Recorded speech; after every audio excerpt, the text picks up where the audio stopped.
what we do have to talk about is I reviewed this album today. I said some good things about it, and this is the Clipse album. We obviously have we had a video do very, not very well for us, but decent to like our standards. And all of the comments were like, you guys are fucking idiots, like blah, blah, blah, like this, that, and the third. What we said at that time, and I think that it still stands true, is Pusha T has never done anything as meaningful as Travis Scott has in music, in anything, to be completely honest. And we thought that Travis responding to Pusha T would be like punching down, let's say. And everybody was like, what are you talking about? Like, blah, blah, blah. Like, Push is a lyricist, blah, blah, whatever. Now, their album has come out. I mean, obviously, Travis had the more popular album. We knew that that was going to be the case. He's going to have the more popular songs. Come on. That doesn't always mean that it's quality or whatever like that. I'm not saying that. But also, if more people are consuming a product, you probably have a pretty good feeling that it's probably pretty good. I know that, like, for some reason, when numbers don't fit the discourse of an argument, for some people, you can't use numbers. But if the numbers play into somebody else's argument, the numbers are always up for grabs. So, not saying that it is a direct correlation of quality or anything like that, but I mean, obviously, more people are going to be consuming Travis Scott music. What I want to get into is the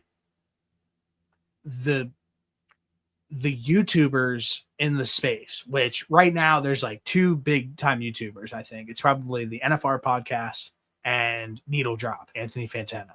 Those are the two probably only people that like review music like on a consistent basis. There's other people that listen to music, but don't really give like that concrete, like, this is it, this is my rating, like blah, blah, blah. Yeah.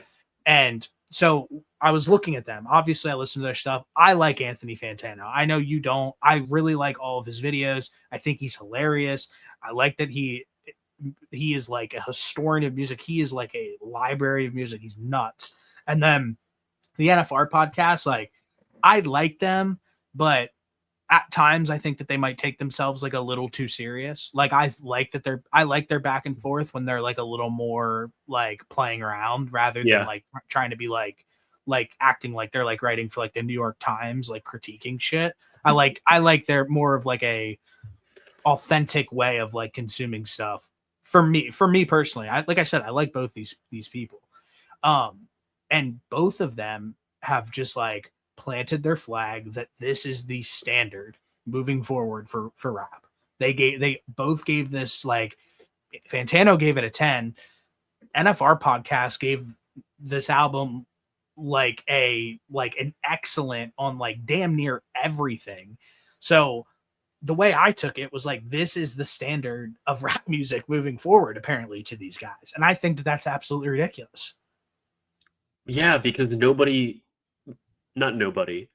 more people would rather listen to guys like Drake and guys like Travis Scott than listen to Clipse. And I think that's clear based off of what you said earlier with the numbers. Like, Travis Scott, if people didn't want to listen to it and that wasn't the standard of music, he wouldn't do 255,000 sales for his week. I think that's pretty clear. I didn't listen to this album. I might, just out of spite. I did. Can I read my review? We did talk about. Yeah, I was going to say we did talk about the album a little bit. You liked the way that they rolled it out. Yeah, I did, for sure. I don't like it because I think it was. I'll say I liked one part of it. I think when they do like I forget what it's called, like the colors YouTube. That was hard. That was hard. I think that's cool when artists do that. That song, I'm not saying I'm about to like go on the whip and play it. That song's fucking hard. I like when artists do that. Yeah. What I don't like is that they tried to just build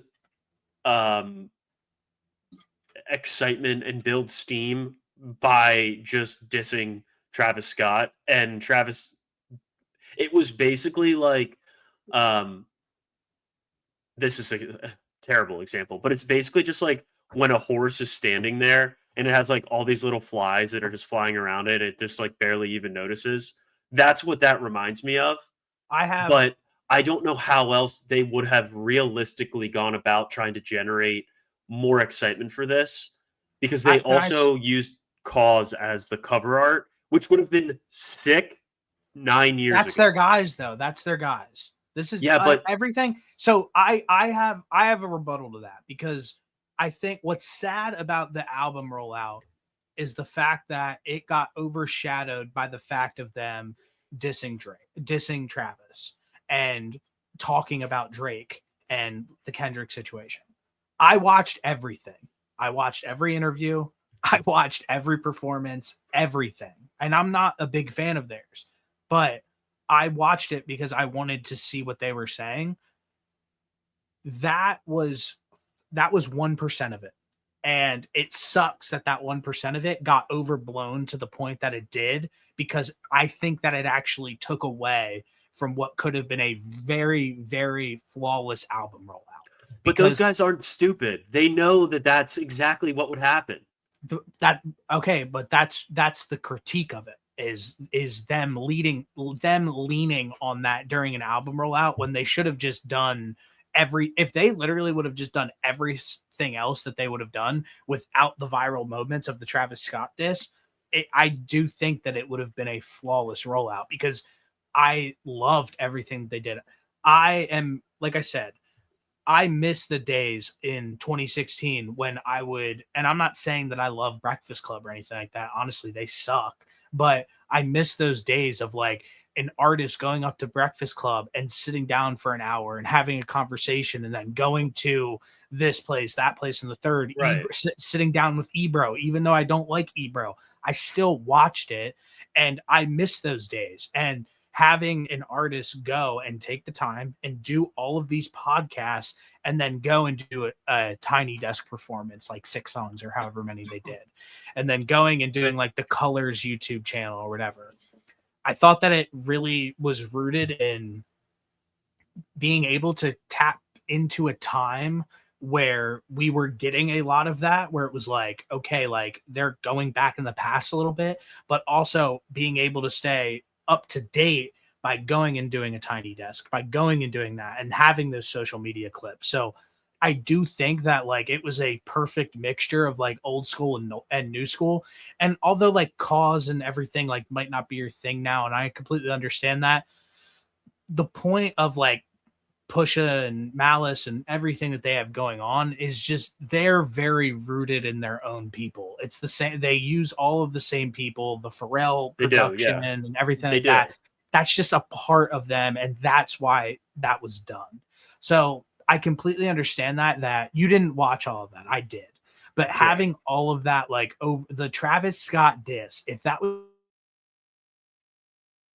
not done, I think that it would not have overshadowed the great content that was put out of this entire album rollout. I really think that. I think less people would know about this album if they didn't diss Travis Scott. And that's fine. And that is complete. I think so. I think that is completely fine. If that was the case, like if less people knew about the album, for me, I don't think that that's the end of the world. But But again, yeah, that like that's the direction that they went. So that's not for like the ideal type of music that we want to listen to. Like that's not for us per se. no. Can I read you my review? Yeah. Go ahead. This album has caused a lot of stir over the last few weeks, and it's getting praise from, I put in quotes, real rap fans, whatever that means. This project is now the standard in their eyes for being rap projects moving forward. I touched on that a little bit before, because I mean, if something's getting an amazing rating, a 10 out of 10 rating, that means that it is the standard moving forward, how great it was. Before I get into the music, I have to say the rollout was clearly intentional. Every step was purposeful, delivering high quality content that commanded attention. In a time where many artists drop music and disappear, the level of care was refreshing and worthy of respect. And that's where I want to push back on you just a little bit, is like, I understand that you might not like them. You have to respect what they did. That is like what we love, like from a lot of people, and they gave it to us. It just wasn't your cup of tea. Lastly, for the music, while I appreciate the thought and detail, didn't fully connect with me personally. We just said that. It's not music made for us. The production was incredible. The lyricism is sharp. The album flows very well, I think so. But honestly, it is not something I'd add to any of my playlists or revisit for fun. Still, there's a lot of respect given on that first listen. The beats are rich and it's clear that they gave their all. Really, what my album says is this was a nice way of saying it fucking sucked, because this is just not like what I want to listen to in music in any way, shape, or form. Like the boom bap, not that it's boom bap, but like the very like intentional lyricism is just something that I don't really like. I don't want to like sit down. If I want that, I listen to somebody different. Like I will listen to a Frank Ocean if I want to feel a certain way about something. I'm not going to listen to Pusha T and Malice. So for me, it just didn't really resonate with me in any way, shape, or form. And for the comments, it's because I'm white. I get it. Like, you don't have to remind me. I would have respected this entire rollout much more if they didn't go and just immediately try to blast everybody from the start. If they would have just gone and talked about the album, talked about where the inspiration came from, talked about all those things, still did the Tiny Desk, still did the colors, still did Breakfast Club, all those things, I would have actually respected it. But I don't think that they approached it the right way. And I think that them approaching it the way they did comes across as just a publicity stunt. I could see that. That part I agree with, but I will say I actually really enjoyed listening to them talk. I think they both don't get enough credit for just like how like well thought out they are. Like Malice like left the rap game to like literally just like be a man of God, and to hear him talk and everything like that, I just really appreciated everything they said. No joke. So yeah, I will. I'm not gonna go back and ever rewatch it, but I did like the album roll out a ton. I mean, I liked it way more than the music itself. So shout out to them. All right. Well, I'll consider listening. Ace Trumpets. I'm not joking. Ace Trumpets is hard as fuck. Like, I'm not like just saying that or anything like that. Like, that beat goes fucking stupid, and their verses are hard. They really are. I'll listen to it. That's one though. That's one out of everything. So like, don't like I'm not sitting here trying to like claim that it's a classic like everybody else, but like the shit is hard.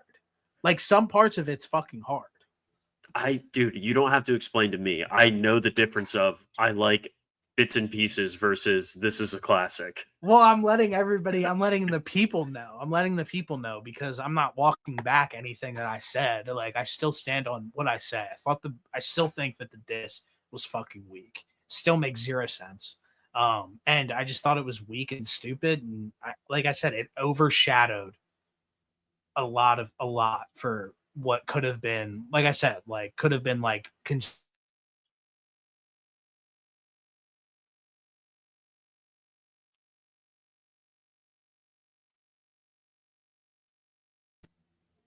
we lost you.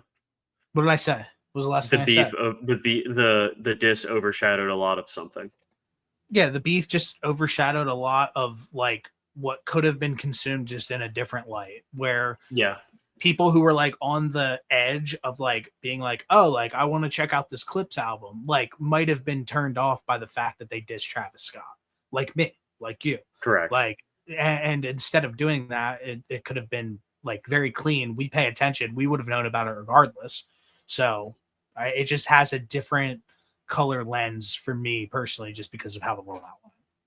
Absolutely. I just spit it. Good girl, we're getting paper as a passion. Collect the stash.